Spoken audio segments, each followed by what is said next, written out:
Pronto. Então, referente ao que vimos na última aula, nós estamos analisando os espectros. Em especial, nós já vimos as ondas de rádio, como elas são feitas, né? Rádio AM, rádio FM. Vimos os micro-ondas, como eles são gerados. Caso lá da Segunda Guerra Mundial, né? Vimos Primeira Guerra Mundial, se não me engano. É o infravermelho, como é utilizado lá as câmeras infravermelhas. Vimos a parte do ultravioleta, né? UVA, UVB, UVC. E agora a gente vai ver o raio-x. Então, em resumo, o que é o raio-x? O raio-x, ele vai ser um elétron que ele vai ser carregado, ou seja, ele vai receber energia. Então é um elétron carregado, ou seja, ele recebe energia. E aí o que vai acontecer? Esse elétron ele vai colidir com uma superfície e nessa superfície ele vai liberar toda a sua energia. Só que essa energia liberada é uma energia no formato de raio-x. Então aqui a gente tem o elétron, um feixe de elétrons vindo aqui na direção. Ele bate uma superfície sólida aqui, uma superfície especial no caso. E aí o que acontece? Essa superfície ele vai ser refletido aqui, né, como se fosse tipo um jogo de sinuca. E aí a gente consegue ter uma noção da emissão aqui do raio-x. O raio-x ele vem para cá. Então, o que acontece com o raio-x? O raio-x ele interage com partículas sólidas. Então aqui a gente tem uma das aplicações do raio-x, que é uma chapa, né, uma chapa de raio-x. Como que funciona isso aqui? Imagina que uma pessoa... Deixa eu ver... Imagina que uma pessoa vai tirar um raio-x. Como que vai acontecer? A pessoa ela fica posicionada e aí ela coloca uma chapa de raio-x atrás dela, ou seja, uma chapa fotoelétrica, algo do tipo. E aí o que acontece? Essa chapa ela é sensível à luz. Então é semelhante àquelas chapas, aquele filme fotográfico que a gente tinha antigamente. Né? Ou seja, a gente tinha o filme e colocava o filme e tinha a luz. Exatamente semelhante a isso. Ou seja, aqui eu tenho o mecanismo de raio-x, aqui eu tenho a pessoa e a chapa de raio-x ela está aqui embaixo. E aí vai acontecer o seguinte caso. Conforme a luz vai batendo nela, ela vai escurecendo a imagem. Né? Só que o que acontece? Quando eu tenho algum osso ou alguma coisa, né, a luz ela não passa. Então, quando o raio-x ele é absorvido pelo osso, ou seja, ele fica no osso, você vai ter que nesse local, na chapa, vai ficar branco. Então, ele é muito utilizado para você poder identificar estruturas ósseas, estruturas mais rígidas. Né? E uma das grandes aplicações que a gente tem é na parte da medicina. Tudo bem? Dúvidas, Marina? Show de bola. Então o que acontece? Outro tipo de aplicação dele é muito utilizada nesse estilo aqui. O que eu consigo observar através dessa figura? Quando eu tenho um tipo de material, digamos que eu tenho um material e eu queira saber de que esse material é feito. Existem várias formas de eu poder identificar isso. Uma delas é eu fazer o que a gente chama de teste de chama. O que é o teste de chama? Eu pego um objeto, taco fogo nele, e aí, dependendo da coloração que ele vai ter, eu consigo identificar o tipo de material que ele é. Só que a gente tem um grande problema, porque esse tipo de teste é um teste destrutivo. Ou seja, eu destruo meu material. Então, se eu tenho material em grande quantidade, tipo assim, eu sou uma empresa que produz, sei lá, papel. Então eu vou tirar um pedacinho do papel e vou fazer um teste nesse papel. Então não faz diferença se eu vou estragar esse papel, porque eu tenho mais papel, certo? Mas imagina agora que eu tenho, por exemplo, uma obra de arte, uma Mona Lisa da vida. Eu tenho um Picasso, tenho uma obra de Picasso, tenho um Michelangelo. Eu tenho uma estrutura sensacional. Eu não posso tirar um pedaço, uma lasca dessa obra de arte e fazer um ensaio destrutivo. Eu não posso fazer isso. Então o que eu tenho que fazer? Eu tenho que encontrar ensaios que não são destrutivos. Então, que tipo de ensaio é esse cara? Dependendo de como o raio-x ele entra no átomo, ele vai fazer o átomo reagir de uma forma diferente. Ou seja, cada átomo reage de uma forma. E aí o que vai acontecer? Ele absorve essa energia e libera luz, né? E essa luz que ele emite em um comprimento de onda muito específico, em um raio de energia muito específico. Então cada material tem seu próprio, como se fosse um código de barra. Cada material tem seu próprio código de barra. Então se eu quero saber de que material é feito, eu posso emitir um raio-x desse material, e aí eu vou saber exatamente o que tem esse material. Através disso aqui, eu comparo com gabarito. Então eu vou ver que, por exemplo, não sei se dá para ver na figura, mas aqui tem um pontinho vermelho, um quadradinho vermelho, um quadradinho vermelho. Esses quadradinhos vermelhos indicam que o material é um ferro.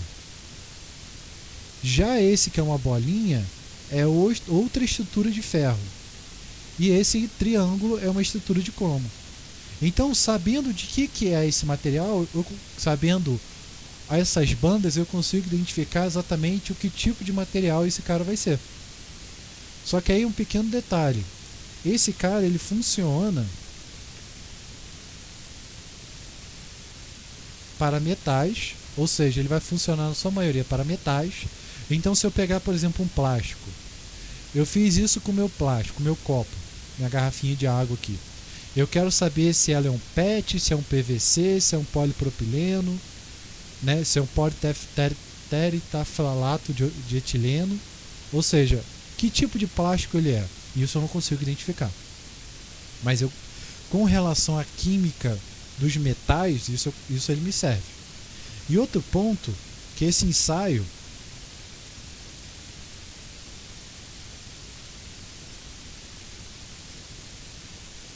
ele vai me demonstrar a composição da superfície, o que eu tenho na camada mais alta. Se eu tiver uma garantia que esse material foi misturado homogeneamente, eu sei de que todo material é feito. Mas se ele tiver com uma cobertura, por exemplo, né?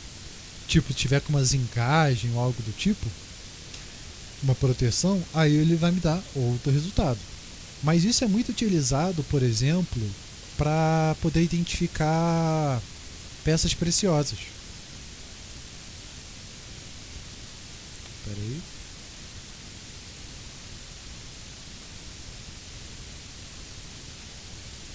Digamos que você tem aí uma loja de joias, né? E aí chega uma pessoa e fala: olha, quero vender essa joia que pertenceu à minha avó, ela ganhou lá em 1950, não sei o que, papapá, conta toda a história e fala que é de ouro. Beleza. Como que você vai identificar se aquilo é realmente de ouro? Se aquilo não é um latão, não é um ouro de tolo, se não é alguma coisa tingida que faça aparecer o ouro, né? Ou se aquilo é só superfície banhada a ouro. Como que você vai fazer isso? Você vai, submete essa superfície a um raio-x em vários locais, né? E aí, dependendo da composição química, você consegue ter uma proporção. Aí você consegue olhar para o cara e falar: olha, isso aqui tem 20% ouro, mas o restante, isso aqui é latão. 80% é latão. Então, é outra coisa. Ou seja, eu consigo saber a composição do material.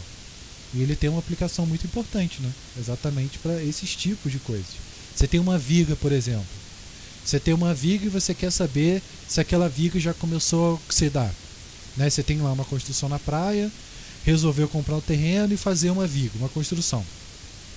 Só que você ficou sem dinheiro e aquela construção ficou abandonada por anos, anos e anos e anos. E aí você quer retomar a construção. O que você vai fazer? Você vai continuar de onde parou ou vai demolir e continuar do zero? Se a construção estiver firme, você continua de onde parou. Mas o que vai te garantir que a construção vai estar firme? Se aquela liga de ferro que você tem ali, né, se ela não oxidou. Porque se ela oxidou e já está desmanchando, quebradiça, não vale a pena você construir em cima. Né, você vai acabar tendo prejuízo. Você pode até cortar os metais, faz um furo, faz um enxerto. Né, dá para você tentar reaproveitar alguma coisa. Mas assim, o que tiver para fora das vigas, você vai ter que cortar e jogar fora. Então, como que você vai fazer? Você vai arrancar um pedaço?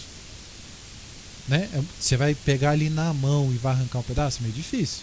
É mais fácil você chegar com uma maquininha, joga um raio-x ali nele, né? Ele vai refletir, pau, e aí você identifica o tipo de material que ele é.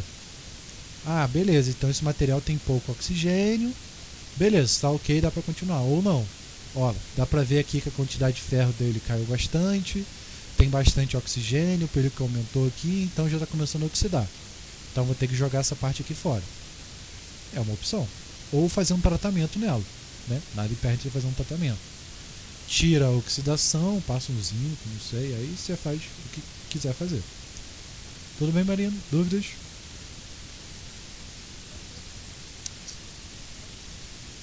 Então, quem começou a estudar essa parte de raio-x foi uma mulher chamada Madame Curie, ou Maria Curie. Ela foi uma das principais pessoas da ciência e uma das principais mulheres, né? Só para a gente ter uma ideia, ela foi uma das pessoas pioneiras na construção, na descoberta da radiação. E ela é a única pessoa, seja do sexo masculino ou feminino, a ganhar 2 prêmios Nobel.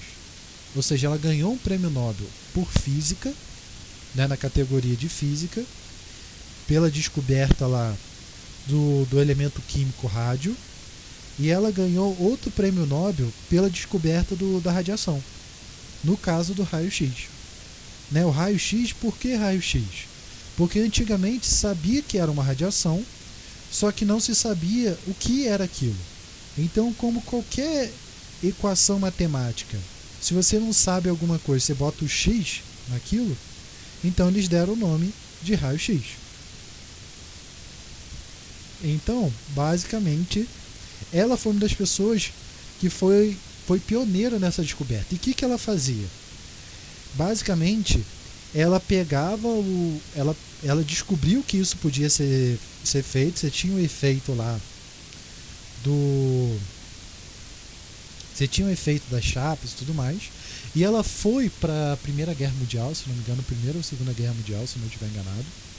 Não, na Primeira Guerra Mundial, até diz aqui, ó.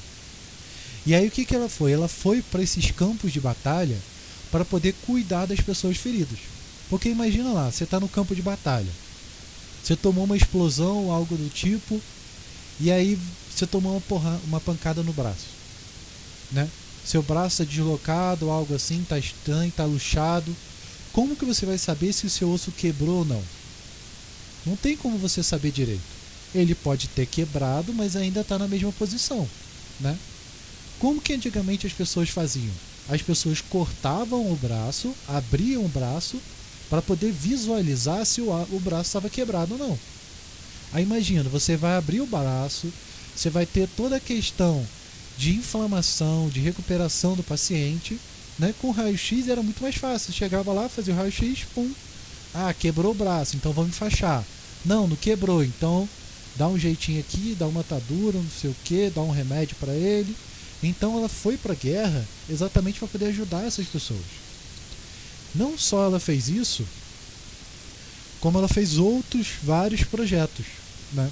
Só para a gente ter ideia, antigamente esse negócio de radiação, ele era uma febre tão grande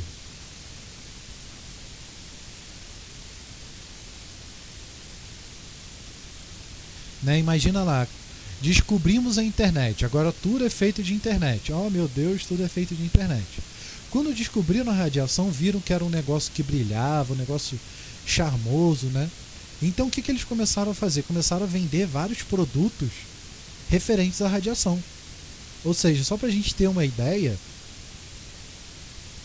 como eles não sabiam com o que estavam mexendo, Isso aqui é um produto para criança que contém elementos químicos radioativos. Ou seja, como aquilo brilhava no escuro, era para criança, tipo um cientista, mexer com isso aqui. Olha que doideira. Então, eles não sabiam com o que estavam mexendo, né? O perigo da radiação.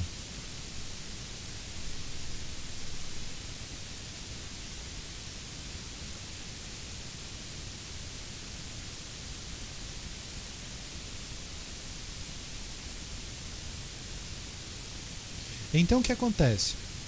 Inicialmente era algo sensacional, tudo mais, né? Mas depois, ao longo do tempo, foi se vendo que não é bem assim. Começaram a se ver os efeitos danosos. A radiação, ela entra aqui, ó. A raio-x, ela entra aqui, ó, na radiação ionizante. E o que é uma radiação ionizante? Radiação ionizante é uma radiação que ela interage com a molécula, interage com o átomo. E nisso que ela interage com a molécula, interage com o átomo, ela pode mudar a sua cadeia de DNA. E aí ela pode ocasionar câncer. Então, o grande problema, né, que Madame Curie sofreu é que, como ela foi para a guerra, ela foi, viu, ela interagiu, estudou esse elemento químico por anos e anos, ela não se protegeu, porque ela não sabia sobre isso. Não é diferente hoje, quando você vai fazer vai tirar um raio-x, né, na perna, no braço, o que é a pessoa que vai tirar raio-x, ela não fica do seu lado. Ela vai para trás de uma parede, de um muro. Por quê? Porque aquela parede, ela contém chumbo, e o chumbo, ele absorve radiação.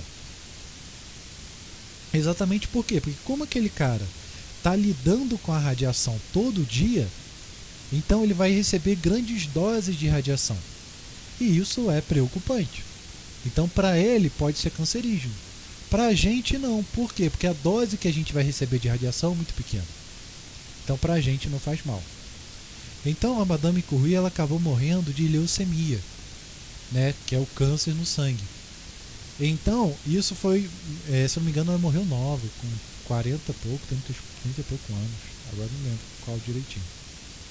Mas, basicamente, ela foi importante aí, graças a ela, que a gente tem todos esses estudos sobre radiação. Alguma pergunta, Marina?